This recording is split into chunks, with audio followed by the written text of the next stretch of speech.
இயேசு கிறிஸ்துவை இன்னைக்கு அநேகர் ஏற்றுக்கொள்கிறாங்க. பல பேர் கழுத்தில் பாசி போட்டு சிலுவையை போட்டுக்கிறாங்க, செயினில் சிலுவை போட்டுக்கிறாங்க. நீங்கள் கழுத்தில் சிலுவை போடணுங்கிறது வேதத்தில் எங்கேயுமே இல்லை. அதற்கு மாறா இயேசு கிறிஸ்துவ உங்களுடைய இருதயத்தில் ஏற்றுக்கொள்ளுங்க. இருதயத்தில் வைக்கிறது பிரயோஜனமாக இருக்கும். அதுதான் உங்களுக்கு ஜீவன். சத்தியத்தையும் அறிவீர்கள், சத்தியம் உங்களை விடுதலையாக்கும். ஒவ்வொரு தேசத்துக்கும் ஒரு சட்டங்கள் உண்டு. இந்த சட்டத்தின்படி நடக்கலைன்னா உடனே காவல்துறை கைது பண்ணும். அந்த பாவத்துக்கு ஏற்ற தண்டனை அந்த கவர்மெண்ட்டு கொடுக்கும். அதே போல் ஒவ்வொரு தேவ பிள்ளைகளும் இப்படித்தான் வாழணும்னு தேவன் பரிசுத்த வேதாகமங்கிற சட்டத்தை கொடுத்துருக்கிறார். இந்த சட்டம் என்னங்கிறது தெரிஞ்சாதான் நம்ம கீழ்ப்படிய முடியும்.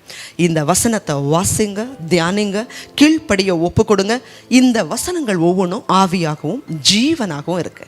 இந்த வார்த்தை உங்களையும் உங்க குடும்பத்தையும் ரட்சித்து விடுவிக்கும். எவ்வளவு கொடிய சாபங்களாக இருந்தாலும் சரி, ஆண்டவராகிய இயேசு கிறிஸ்துவோடைய ரத்தம் சகல பாவங்களையும் சாபங்களையும் கழுவி உங்களை சுத்திகரிக்கும், உங்க குடும்பத்தை சுத்திகரிக்கும்.